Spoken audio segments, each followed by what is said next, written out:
DSE 2025年 Paper 2B 嘅第4條，咁呢條就冇分 A、B、C part，咁啊4分，咁啊 Key Business Function 嘅題目。咁就佢咧個題目就係叫你講個 Explain 2 ways how Information Management Department of Toy Manufacturer 點去 support Operation Department。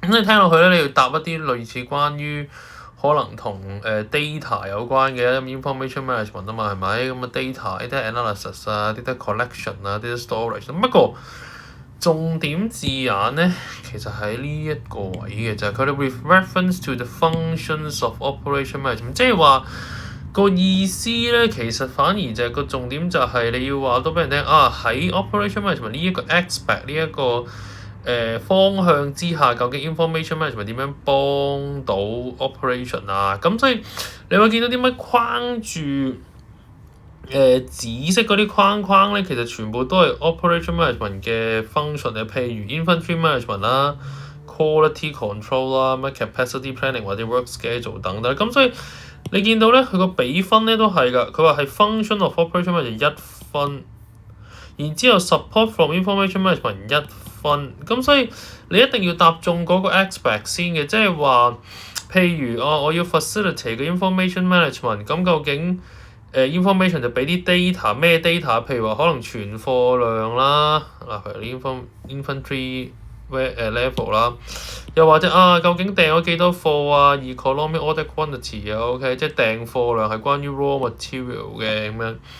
又或者可能係quality control， 咁究竟有幾多 goods 咧，即係幾多個 toys 啊係有 defect 㗎，即係有缺失㗎、缺損㗎咁樣 defect rate 啦，係咪？咁再落去，譬如去到 capacity planning 啦，咁就講究竟我哋其實有冇個 database？ 其實呢個 case 咪即係等於我哋成日講嘅data storage 咯，係咪？咁當然樓上嗰兩個 provide data， 咁其實 provide data 呢就 data collection 啦。咁或者 keep a record 其實都係 data storage 啦，係咪？咁所以都係同 data， 不過最重點就係究竟個 data 係啲咩嘅 type 嘅 data， 或者個 data 嗰個形式係啲乜嘢咧？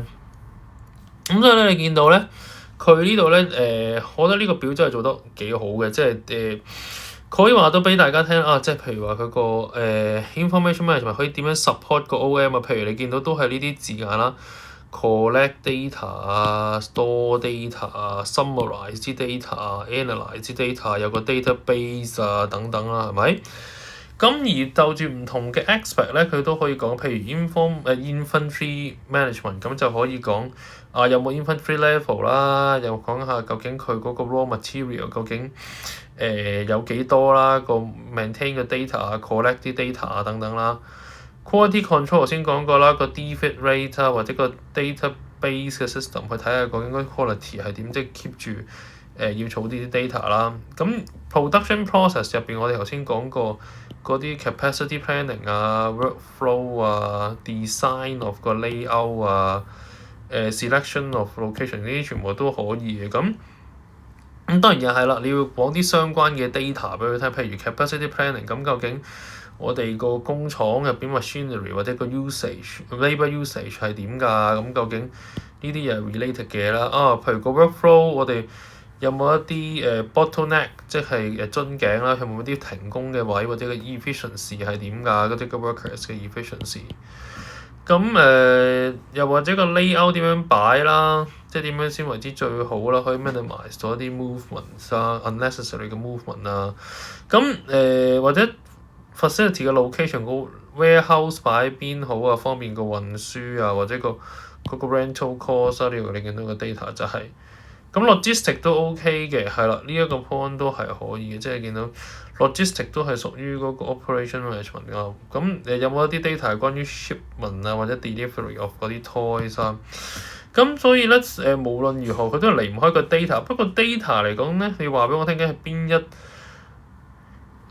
個 data 嘅類別，或者你個 data 個 content 其實裝住啲咩，都係要同 OM operation management 咧係有關咧先俾到分咯。咁所以譬如你見到佢會呢個講 inventory management 啦，咁1分啦。咁然之後佢就話有冇一啲嘅store 一啲嘅或者 organize 啲 data 係關於 inventory level 㗎，咁所以呢度有攞到嗰1分啦，就知道應該 inventory 係幾多。咁即係當然你要 mention 係講個 toys 啦，係咪 OK？你 mention 講個 toy。咁第二quality assurance 即係 quality control， 咁有個 extra 有1分啦。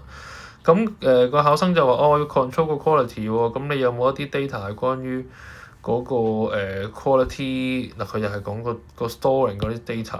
係咪 store 啊 process 嗰啲 data 係關於 quality standard 㗎咁樣？咁其實咧，你佢答嘅時候咧，其實都係用緊 Op-Am 嗰個諗法去諗嘅。不過佢就話你抱喺邊一類嘅 data 俾我咧 ？OK，咁所以你見佢個答法咧，都係用呢個咁嘅形式去答嘅。OK。